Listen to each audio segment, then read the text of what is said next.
Peace. Abrahadabra. This is Chakra Zulu. I'm going to give a brief rendition on Black Stockholm Syndrome. The term Stockholm Syndrome comes from World War II when the Jews were going to the gas chamber. Not the gas chambers, excuse me, the concentration camps. Well, the gas chambers were within the concentration camps.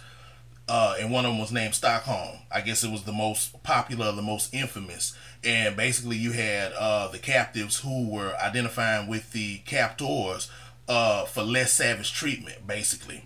Again, black people, we've been a victim of that long before it even got the name.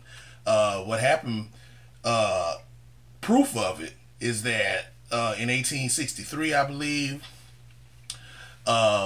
when they were having a meeting concerning the Civil War, debating on freeing the slaves, they were worried about the slaves coming back and doing to them what was done to them.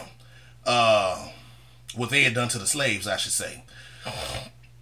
And one guy, I forgot who said it, was like, no, we've cut them off from all light, the light meaning the knowledge. They've been reduced to little more than the beasts of the field, so really their only thing will be survival, you know. So, I mean, that's pretty much what you have to this day.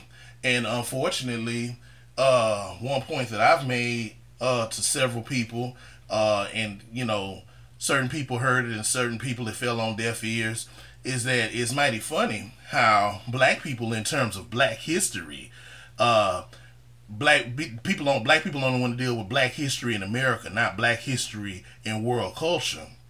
And they don't want anything to do with ancient Egypt or even black people in the ancient Americas or whatever. They don't want to identify with it even when they're exposed to the knowledge of it. But they'll hold on to everything from slavery. You know, they'll hold on to everything from the jump in the broom tradition to, chitlins and hog maws, you know, and all this other silly shit, you know. And, you know, when it comes to, again, ancient cultures that we started up pretty much on a global scale, they're not interested. You know, they could care less about it because it doesn't have any appeal. And the reason why it doesn't have any appeal, because it's not covered in the media, because, you know, these chicken pecking ass Negroes, you know, they want to be spoon-fed everything. You know, in order for them to have to get any knowledge of anything outside of slavery, you know, it's going to cost too much for them to have to go and dig that information up. You know, if nobody brings it to them, then they could give a fuck less, unfortunately. It's a sad state of affairs, and, you know, it's nothing that can be done. Because as far as what I've said about the knowledge of self and Akashic information, these Negroes don't respect the knowledge, and so it's not for them. You know, you know, the knowledge only goes to a small percentage, and that's really all that's needed in order to redeem the whole race and culture, you know, truth be told.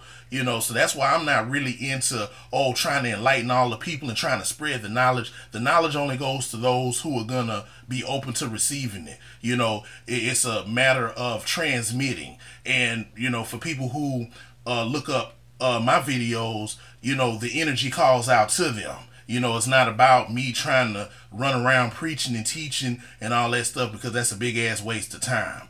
You know, you don't cast pearls before swine, you know, and it does no good if it falls on deaf ears, you know. So with that, I'm going to cut it short. You know, I just wanted to give that brief thing on Black Stockholm Syndrome. And again, for those with the Black Stockholm Syndrome, this information is not for you. So there's no need in trolling or, you know, making any comments or anything like that. You can just cut this off and move the fuck on. Peace.